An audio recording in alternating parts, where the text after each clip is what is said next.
The Wyoming sun felt like a branding iron on the back of Jack Morrison's neck. He stood on the warped planks of the Deadwood Station platform, the heat shimmering up from the rails, making the whole world look like a dream. But this wasn't a dream. This was real. After 3 months of dust, sweat, and loneliness, his bride was finally arriving. 3 months of reading the same letters over and over, the delicate script painting a picture of a woman named Sarah Whitmore, a woman who promised to fill the echoing silence of his ranch house. His heart was a drum against his ribs. He tugged at the collar of his best shirt, the one he'd saved for this day. The stagecoach was a dark speck in the distance, growing larger, pulled from the shimmering heat by a team of exhausted horses. It rumbled to a stop, the driver's whip cracking one last time, the sound swallowed by the vast, empty landscape. The door creaked open. Jack held his breath. A small gloved hand appeared first, then a swirl of blue calico. She stepped down onto the platform, and the air rushed out of his lungs. She was even more beautiful than the photograph she'd sent. Her hair was the color of a sunset, her eyes the green of a spring meadow. She looked around the dusty, hard-scrabbled town with a look of quiet intelligence. He took a step forward, a smile starting on his face. And then the impossible happened. Another hand appeared, another swirl of blue calico. Another woman stepped down from the stagecoach. She was identical. The same sunset hair, the same meadow-green eyes, the same dusting of freckles across her nose. They stood side by side, two perfect reflections of each other, wearing the exact same dress. The world seemed to stop. The first woman smiled, her expression confident and practiced. She extended her hand. "Jack Morrison, I'm Sarah Whitmore." Before Jack could take her hand, the second woman stepped forward, her voice sharp, cutting through the thick, hot air. "No, I'm Sarah Whitmore. There has been a terrible, terrible mistake." Jack stood there, frozen, his hand hovering in the air between them. The station master, a heavy-set man named Tom Bradley, let out a wheezing laugh. "Well, I'll be. Looks like you ordered one and got a spare, Jack." The wind kicked up, sending a little dust devil spinning across the platform. In that moment, Jack felt a cold dread that had nothing to do with the heat. His simple plan, his one hope for a life less lonely, had just shattered into a million confusing pieces. One of these women was his future. The other was a liar. And looking at their identical faces, he had no idea how he would ever tell them apart. The first woman, the one who had spoken first, maintained her composure. "Perhaps," she suggested, her voice smooth as silk, "we could discuss this somewhere more private. Is there an inn? My sister and I will need a place to stay." Sister. So they were sisters. That was something, but it only deepened the mystery. Which one had poured her heart out in those letters? The second woman shot her a look that could have frozen fire. "I don't need an inn. I'm here to marry Mr. Morrison just as we planned." Jack's mind was a whirlwind. The letters were signed Sarah Whitmore. They spoke of a quiet life, of building something new. The photograph could have been of either one of them. He finally found his voice, gesturing vaguely toward the only inn in Deadwood. "This way." As they walked, he tried to notice the differences. The first woman moved with a practiced grace, her eyes demurely cast downward. The second walked with a bolder stride, her chin held high, meeting his gaze directly. She carried her own bags, while her sister allowed the station master's boy to take hers. Deadwood wasn't much. A handful of rough buildings clinging to the side of the railroad tracks, a place for ranchers and men seeking their fortune, not for delicate ladies from Boston. A faint scent of lavender drifted from them, a smell so out of place in the sage-dusted air that it made his chest ache with a sudden sharp longing for the home he'd hoped to build. At the inn, the first Sarah spoke again. "Mr. Morrison, this is unorthodox. When we are settled, I would like to speak with you alone. I have your letters with me, as proof." The second one immediately countered. "I have letters, too, and I can tell you the name of the creek that runs through the west pasture of your ranch. Something only the person you wrote to would know." The sun was beginning to set, bleeding orange and purple across the sky. Jack stood there, caught between two identical strangers, each claiming to be the woman he'd promised his life to. One of them had to be lying, but as he looked from one earnest, beautiful face to the other, a more terrifying thought crept in. What if they both were? The desert wind howled, and it sounded like a warning. His simple life had just become the most dangerous game he'd ever played. He didn't sleep that night. He sat on his porch, a cold cup of coffee in his hands, watching the stars and trying to make sense of the impossible. As the first hint of dawn painted the sky, he saw a lone rider approaching his ranch. It was one of the sisters. He couldn't tell which until she was closer, riding her rented horse not like a Boston lady, but like someone who knew what they were doing. It was the second one, the bold one. She dismounted at his gate, her green eyes sharp and determined. "Mr. Morrison, we need to talk. Without my sister—" He gestured to the porch steps, his mind still reeling. She sat down beside him, close enough for him to catch that lavender scent again. She took a deep breath. "My name is Clara Whitmore," she said. "Sarah is my twin sister, and she is the one who wrote you those letters." The confession hung in the cool morning air. It was the truth, but it felt like a lie. "Then why are you here?" Jack asked, his voice rough. Clara's expression softened, and for the first time, he saw a vulnerability in her that hadn't been there at the station. "Because Sarah got cold feet," she explained. "She became engaged to a banker's son in Boston 2 months ago. She was too much of a coward to tell you. She was just going to let you wait here forever." A punch to the gut. The months of hope, the dreams he'd built around her words, all of it had been a game to her. "So you came instead," he stated, the words flat. "I came to explain," Clara corrected. "To apologize. To give you back the money you sent for her ticket." She pulled a small envelope from her pocket. "But I also came because I read your letters. Sarah would show them to me, and your words, they described a life I never knew I wanted." He looked at her then, really looked. The resemblance to her sister was uncanny, but now he saw the small things. A tiny, faded scar above her eyebrow, the calluses on her hands so different from the smooth, delicate hands of the woman at the inn. "We may look the same, but we are not," Clara said, as if reading his mind. "Sarah was the perfect one, the one our parents adored. I was the trouble. I got expelled from school for defending a serving girl. I worked in a textile mill while Sarah went to cotillions." Her voice was low, filled with a lifetime of being second best. "She never took your offer seriously. It was a novelty to her. But to me—" She trailed off, looking out at his land, at the vast, rugged beauty of it all. "I helped her write the replies. The parts about wanting a real life, a partnership. Those words were mine." The deception was staggering. He had been corresponding with two women, falling for the heart of one and the face of the other. "So the woman at the inn is the real Sarah," Clara finished. "Her engagement fell through. The banker's family discovered our father's gambling debts, so suddenly the lonely rancher in Wyoming didn't seem like such a bad option after all. She arrived on a later train, found my name in the inn's register, and decided to reclaim what she thinks is hers." The bitterness in her voice was raw. "She thinks she can win you over. She always gets what she wants." Clara stood up, her back straight, her composure returning like a shield. "She will probably succeed. She is, after all, the woman you asked for."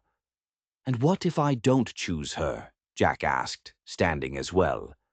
A flicker of something, hope, fear, he couldn't tell, crossed her face before she masked it. "If you choose me, you get a liar. A factory girl with a temper who knows nothing about running a ranch. But," her voice dropped to a whisper, "but I'm the one who memorized the way you described the sunrise from this porch. I'm the one who dreamed of it." Before he could process any of it, the sound of another horse, ridden hard and fast, reached them. On the horizon, a second figure appeared, identical to the first. Sarah, the real Sarah. She was coming. Clara's face hardened, her brief moment of vulnerability gone. "Now you have to choose," she said, her voice flat. But as Jack looked from the woman beside him to the woman riding furiously toward them, he realized this was no longer a simple choice between two sisters. It was a choice between two lies.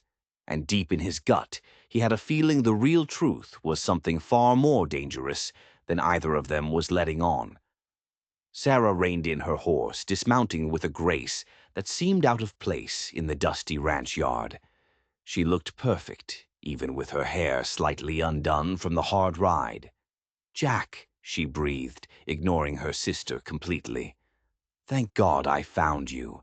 Clara has been filling your head with the most awful lies, hasn't she?" Clara didn't flinch, but she seemed to shrink. Years of being overshadowed by her sister, an instinct she couldn't fight. "Actually," Jack said slowly, his eyes fixed on Sarah, "Clara has been telling me the truth. The question is, are you going to?" Sarah's perfect smile faltered for just a second. "Of course. I am Sarah Whitmore. I wrote to you for months." "Did you?" Jack pressed. "Or did Clara write the letters for you?" The silence was thick and heavy. A storm was brewing on the horizon, the clouds dark and angry, mirroring the turmoil in his heart. "Clara has always been jealous," Sarah said finally, her voice dripping with poison. "She's trying to steal the life I was promised." She turned her dazzling smile back on Jack. "The sentiments in those letters were mine. My heart was in every word." "Then why were you engaged to another man?" The question hit her like a slap. He saw a flash of raw pain in her eyes before she covered it. "My parents forced me. I was trapped. But it's over. He was unsuitable." "His family found out about your father's debts," Clara said, her voice quiet but clear. "Yes," Sarah snapped, whirling on her. "Just like you couldn't wait to tell him. You have always relished my misfortunes." The first drops of rain began to fall, fat and heavy, kicking up the scent of dust and sage. This wasn't just a rivalry. This was a war. "Let's go inside," Jack said, gesturing them toward the covered porch as the sky opened up. The rain came down in sheets, isolating the three of them from the rest of the world. He needed to understand what he was choosing. "Sarah," he said, turning to her, "tell me about the life you imagined here." She lit up. "Oh, it would be wonderful. We could put up new curtains, order furniture from back east. I could start a small school, host socials. We could bring a little bit of civilization to this wilderness." It was a pretty picture, but it was a fantasy. It showed him she had no idea what life here was really like. He turned to Clara. "And you?" She watched the storm for a long moment before answering. "The first thing would be to survive the winter. We'd need to check the stores, chop more firewood, preserve everything we can from the garden. I'd need to learn how the ranch runs, where the money comes from and where it goes. We'd be a team, partners." Her answer wasn't romantic. It was real. It was the answer of someone who understood that survival came first and curtains came later. "I could learn all of that," Sarah said desperately. "Could you?" Clara's voice was soft, but her words were sharp as knives. "Remember when our mother was ill and you fainted at the sight of a bedpan? Remember when the mill offered you a job and you said you'd rather starve than ruin your hands?" A bolt of lightning lit up the sky, followed by a crack of thunder that shook the small house. This wasn't just about who wrote the letters. It was about who these women really were, deep down. "Sarah," Jack said, his voice low, "if your engagement hadn't ended, would you be here right now?" The question hung between them, more powerful than the thunder. Sarah's beautiful face crumpled. Tears streamed down her cheeks. "I don't know," she whispered, and it was the first honest thing she'd said. "I don't know what I want anymore. All my life people have told me what to want. Maybe I came here running away from a failed life, but that doesn't mean I couldn't learn to love this one. To love you." He turned to Clara. She was still as a statue, waiting for the axe to fall. "Clara, if I choose Sarah, what will you do?" She didn't look at him. She looked out at the rain-swept prairie. "I'd go back, take care of our mother, try to build a life from what's left. I've done it before." The resignation in her voice was heartbreaking. This was a woman who had spent her entire life being the second choice. As the storm began to pass, the air smelling clean and new, Jack felt a decision settle in his soul. But just as he was about to speak, he saw something in Clara's eyes, a flicker of fear that wasn't about him choosing her sister. It was something else, something deeper. And then he noticed it. Tucked into the top of her worn leather boot was the corner of a folded piece of paper. It looked like a train ticket. But the destination wasn't Deadwood. It was San Francisco. She hadn't come here just to explain things to him. She had a plan of her own. She was running, too. The lie was deeper than he could have ever imagined. The sight of that ticket changed everything. It wasn't just a ticket. It was a betrayal.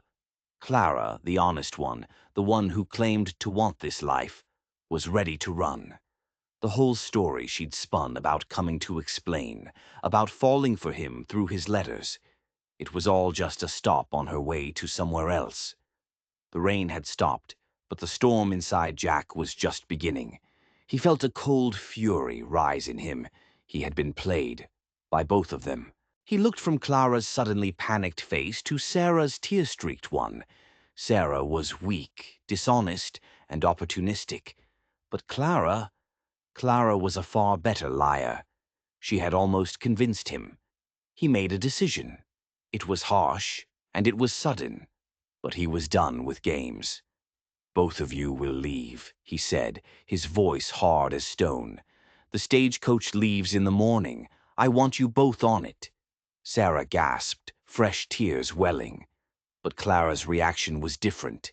Her face went pale, a flicker of sheer terror in her eyes. "You don't understand," she whispered, taking a step toward him. "I can't go back." "That's not my problem," Jack said coldly. "You came here under false pretenses, both of you." He turned his back on them and walked into his house, slamming the door behind him. He didn't see the look that passed between the two sisters, an unspoken agreement, a shared desperation. They weren't done with him yet. The next morning, Jack rode into town to make sure they were gone. The stagecoach was there, steam pluming from the horses' nostrils in the cool morning air. But the sisters were nowhere to be seen. He went to the inn. Martha, the owner, said they'd paid their bill and left hours ago. But something was wrong.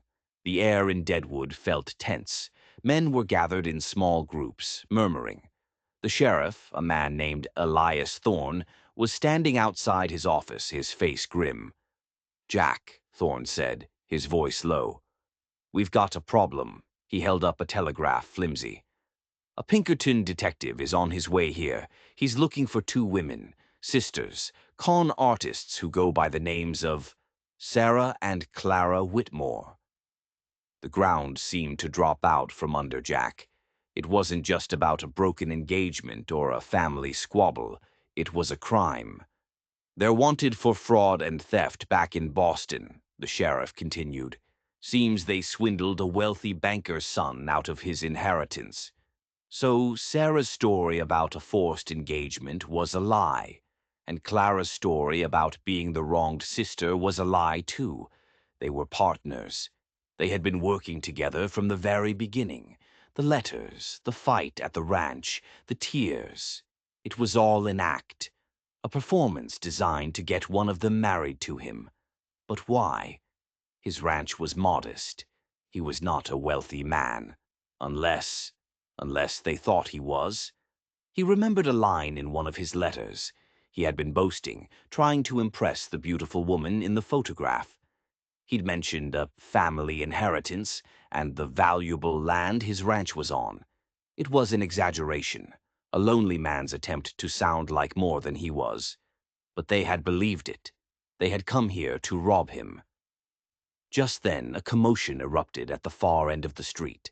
Tom Bradley, the station master, was running toward them, his face white with fear.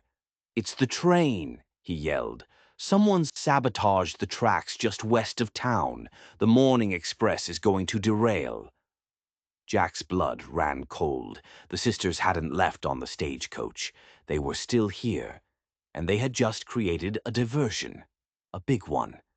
While the whole town was distracted by the train, they would be free to do whatever they had planned.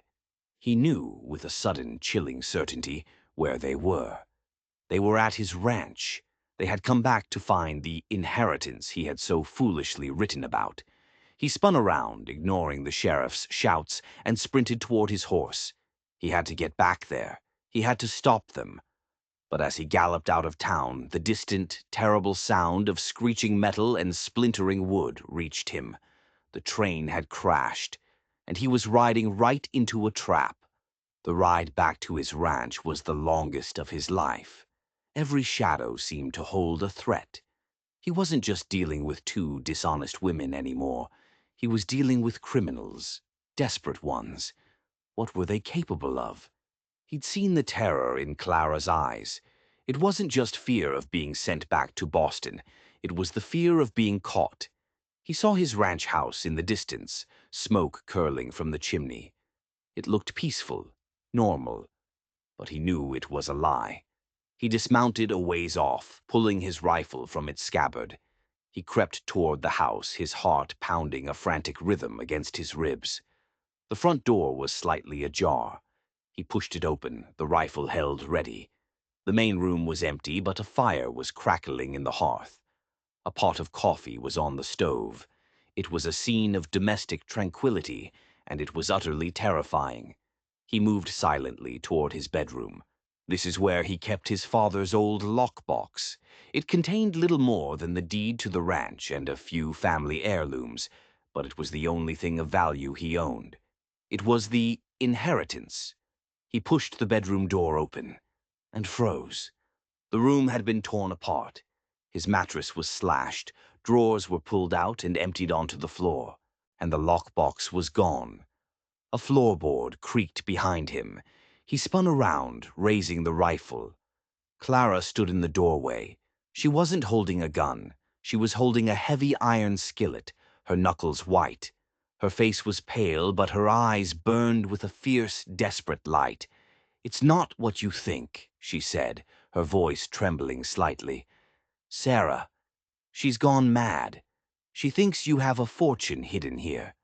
"And you don't?" Jack asked, his voice laced with venom. "Where is she, Clara? Where's your sister?" "She took the box and ran," Clara said, taking a step into the room. "She headed for the caves in the North Canyon. She thinks the money is in there. She's going to get herself killed. That whole area is unstable, especially after the rain." He didn't believe her. Not for a second. This was another act, another part of the play. She was trying to lead him somewhere, separate him from his horse, from any chance of escape. "Stay here," he ordered. "I'm going after her." "No," Clara cried, moving to block his path. "You don't understand. There's someone else. A man. He was with Sarah at the inn this morning. I think he's the Pinkerton." The name hit Jack like a physical blow. The detective wasn't on his way. He was already here, and he was with Sarah. Had they been partners all along? Was this whole scheme even bigger and more complicated than he knew? "He's not a Pinkerton," Clara whispered, her eyes wide with fear. His name is Sterling. He was Sarah's fiancé, the banker's son. But he's no banker. He's a killer. They worked together. They were going to rob you, and I was supposed to be the distraction. But I couldn't do it. I couldn't let them hurt you." She looked at him, and for the first time he saw something in her eyes that he believed. Genuine fear. Not for herself, but for him. "They think I've betrayed them," she said, her voice barely audible. "Sarah is leading him to the caves, but it's a trap. For you. They know you'll come for the box. They're waiting for you." The coffee pot on the stove whistled, a shrill, piercing sound in the tense silence. He was caught. If he stayed here, Sterling and Sarah would come back for him. If he went to the caves, he was walking into an ambush. Clara was his only hope, but could he trust her? Could he trust the woman who had lied to him from the very beginning?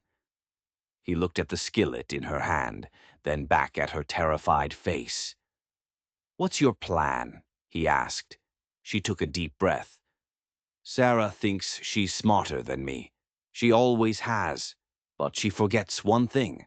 I know her. I know how she thinks. She'll have set a trap at the main entrance to the cave. But there's another way in. A small passage behind the waterfall. She doesn't know about it. I found it when I was a girl. We used to visit our cousins here years ago." The revelation was a shock. She had been here before. This land was not as foreign to her as she had pretended. The lies were layered so deep, he wondered if he would ever reach the bottom. "They will have rifles," Jack said, his mind racing. "They'll be watching the entrance." "I know," Clara said. "That's why you're not going to the entrance." "I am." It was a crazy plan. A suicidal plan. She would be the diversion this time, but for real. She would walk into their trap, and while they were focused on her, he would use the secret entrance to get the drop on them. "Why?" he asked. "Why would you do this for me?" She looked down at her hands, at the calluses she could no longer hide. "Because what I told you on the porch this morning, that was the one true thing I've said since I arrived in Deadwood. I read your letters, Jack, and I saw a chance for a different life, a real life. I don't deserve it, but I won't let them take it from you." The sound of a horse approaching broke the spell. It was distant, but getting closer. They were out of time. He had to make a choice. Trust the liar who claimed to love him, or face two killers alone. He looked into her meadow-green eyes, so identical to her sister's, yet now so completely different. "Show me the way," he said. They slipped out the back of the house, moving quickly and silently through the tall grass and sagebrush. The ranch felt alien to him now, every rock and tree a potential hiding place for an enemy. Clara led him toward the line of jagged hills that formed the northern border of his property. The sound of the waterfall grew louder, a steady roar that masked their footsteps. The entrance was perfectly hidden, a dark slit in the rock face obscured by the cascading water. "Give me 10 minutes," Clara whispered, her face pale in the dim light. "Then go in. Be careful. Sterling is dangerous." She squeezed his hand, her touch surprisingly warm. Then she was gone. Jack watched her go, a small, determined figure walking toward almost certain death. He counted the seconds, each one an eternity. He checked his rifle, the cold steel a small comfort. He was a rancher, not a gunfighter. But today he would have to be. When 10 minutes had passed, he took a deep breath, pushed through the curtain of water, and stepped into the darkness of the cave. The air was cold and damp, smelling of wet earth. The passage was narrow, forcing him to move sideways. He could hear the sound of his own breathing, loud and harsh in the confined space. After what felt like an hour, the passage opened up into a larger cavern. He could see light ahead, filtering in from the main entrance. And he could hear voices. "He should be here by now," a man's voice said. It was smooth, cultured, but with an undercurrent of brutal impatience. Sterling. "He'll come," Sarah's voice replied, sounding smug. "He's predictable, an honest man trying to get back what's his." Jack crept closer, staying in the shadows. He could see them now. Sarah was standing near the cave entrance, holding a lantern. Sterling was a few feet behind her, a large revolver in his hand. The lockbox was on the ground between them. "What about your sister?" Sterling asked. "She could be a problem." "Clara is a sentimental fool," Sarah said with a dismissive wave of her hand. "She's probably halfway to Cheyenne by now, crying into her handkerchief. She doesn't have the stomach for this kind of work." At that exact moment, a figure appeared at the cave entrance, silhouetted against the bright daylight. It was Clara. "Hello, sister," Clara said, her voice steady despite the danger. Sarah gasped, stumbling back. "You? What are you doing here?" Sterling raised his revolver, his movements fluid and practiced. "It doesn't matter. You've just saved us the trouble of hunting you down." "I came to make a deal," Clara said, her eyes fixed on Sarah. "Let Jack go. You can have the box. You can have whatever you think is in it. Just leave him out of this." Sarah laughed, a high, cruel sound that echoed off the cave walls. "Oh, Clara, you always were the soft one. You've fallen for him, haven't you? The simple farmer with his mythical inheritance." "There is no inheritance, is there, Sarah?" Clara said. "He made it up, just like you made up being a banker's son, Sterling. Jack is just a man who wanted a wife, and you used him." "He was a means to an end," Sterling said, his aim steady. "And now so are you." He was going to shoot her. Jack knew it. He raised his rifle, sighting down the barrel. But before he could pull the trigger, Clara did something completely unexpected. She lunged forward, not at Sterling, but at Sarah, grabbing the lantern from her sister's hand. With a powerful swing, she smashed the lantern against the cave wall. Oil and flame erupted, spreading across the dry moss and lichen that clung to the rock. The fire roared to life, a wall of flame instantly separating the two sisters. "Clara!" Sarah screamed, backing away from the heat. Sterling fired his revolver, but the shot went wide in the sudden chaos. The smoke was thick, blinding. Jack saw his chance. He stepped out of the shadows, his rifle aimed at Sterling's chest. "Drop it!" he commanded, his voice echoing in the cavern. Sterling spun around, his eyes wide with surprise. He saw Jack, and for a split second he hesitated. It was all the time Jack needed. But it wasn't Jack who acted first. Through the smoke and flames, Clara moved like a wraith. She still had the iron skillet from the ranch house in her hand.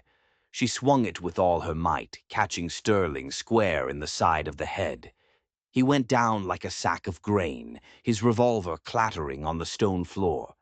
The fire was spreading fast, crawling up the walls towards the unstable ceiling. Small rocks and dust began to rain down. The whole cave was groaning, threatening to collapse. "We have to go!" Jack yelled, grabbing Clara's arm. "What about her?" Clara shouted back, gesturing through the flames at Sarah, who was now trapped on the other side. "Leave her," Jack said, pulling Clara toward the secret passage. But Clara resisted. "No, she's my sister." She looked at Jack, her face a mask of anguish. For all the betrayal, for all the lies, she couldn't leave her twin to die. It was a choice. Save himself or risk everything for the sister who had used and betrayed her. Jack saw the agony in her eyes, and he knew who she really was. He grabbed the lockbox from the floor.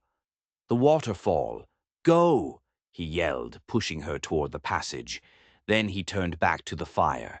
He plunged through the smoke, his eyes streaming, and grabbed Sarah's arm. She was coughing, her face black with soot. "Come on!" he roared, dragging her away from the flames just as a huge section of the ceiling collapsed behind them, sealing the main entrance in a tide of rock and dirt. He hauled her through the narrow passage, back toward the sound of the waterfall. They stumbled out into the daylight, gasping for air, just as the entire hillside above the cave seemed to sigh and then slump inward with a deafening roar. They had made it, just barely. Clara was waiting for them, her face streaked with tears and soot. Sarah collapsed on the ground, sobbing. The three of them stood there, covered in filth, surrounded by the wreckage of their lies. The sheriff and a posse arrived a few minutes later, drawn by the sound of the collapse. They found Sterling, unconscious but alive, near the caved-in entrance. They found Sarah, weeping and incoherent, and they found Jack and Clara standing together, the stolen lockbox at their feet. The story that came out was a tangled mess of half-truths and accusations. Sarah, trying to save herself, accused Clara and Jack of being in on the scheme with Sterling. But the sheriff was no fool. He'd seen the tracks. He'd seen the desperation on Clara's face and the quiet resolve on Jack's. And then Clara did the bravest thing Jack had ever seen. She told the truth. All of it. She told them about the cons she and Sarah had pulled, about Sterling, about the plan to rob Jack. She confessed to everything, leaving out no detail of her own guilt.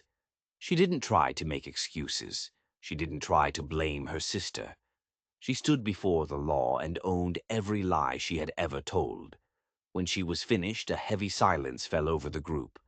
The sheriff looked from Clara to Sarah, who was now refusing to say a word. He looked at the lockbox. "Open it," he said to Jack. Jack knelt and opened the box. Inside was the deed to his ranch, a tintype photo of his parents, and his mother's silver locket. Nothing more. No inheritance, no fortune, just the simple treasures of a simple man. It was all the proof the sheriff needed. Sarah and the still unconscious Sterling were taken into custody. They would be sent back to Boston to face justice.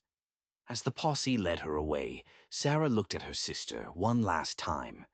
There was no gratitude in her eyes, only a cold, bitter hatred. Then the sheriff turned to Clara. Her confession had sealed her fate. She was a wanted criminal. "I'm sorry, son," the sheriff said to Jack. "I have to take her in." Clara didn't protest. She held out her wrists, her face a mask of resigned acceptance. She had made her choice. She had saved Jack's life, but she had lost her own. But Jack wasn't ready to accept that.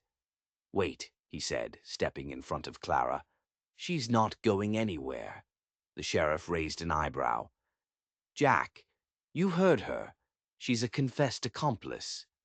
"I also heard her tell the truth, when a lie would have been easier," Jack replied, his voice strong and clear. "I saw her risk her life to stop them, and to save her sister, who would have left her to die." He turned to the other men in the posse, men he had known for years. "This woman was brought here under false pretenses, caught up in a life she didn't choose. But when it mattered, she chose to do the right thing. That has to count for something." He looked at Clara, and she looked back, her eyes filled with a hope so fragile it hurt to see. "She came here looking for a new life," Jack said, his voice dropping, speaking now only to her. "And I aim to give it to her, if she'll have me." He took her hand, the one that still held the soot-stained skillet.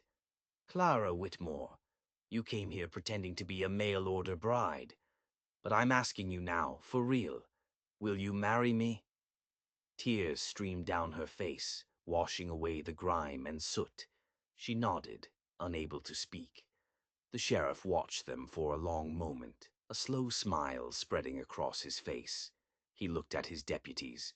"Well, boys," he said, loud enough for all to hear, "it seems to me that the only Clara Whitmore we were looking for was an accomplice to Sterling.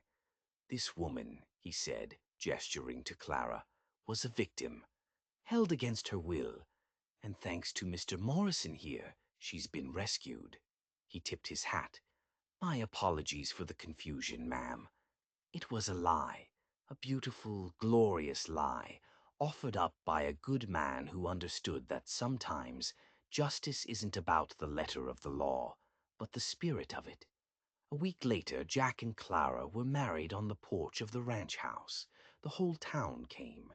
It wasn't the simple life Jack had planned for, but he knew as he looked at the strong, brave, and finally honest woman beside him that it was going to be a real one. Their life wouldn't be built on the pretty words in a letter, but on the hard-won truth they had forged together in the fire and chaos of the caves. They stood on that same porch that evening, watching the sunset paint the sky in shades of orange and red, just as he had described in his letters. She leaned her head on his shoulder. "Do you ever regret it?" she asked quietly. "That I'm not the woman you wrote to?" He wrapped his arm around her, pulling her close.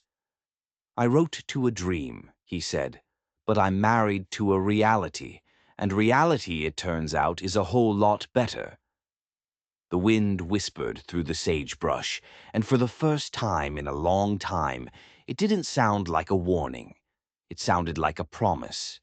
Their story was a reminder that sometimes the person you think you're waiting for isn't the person you actually need.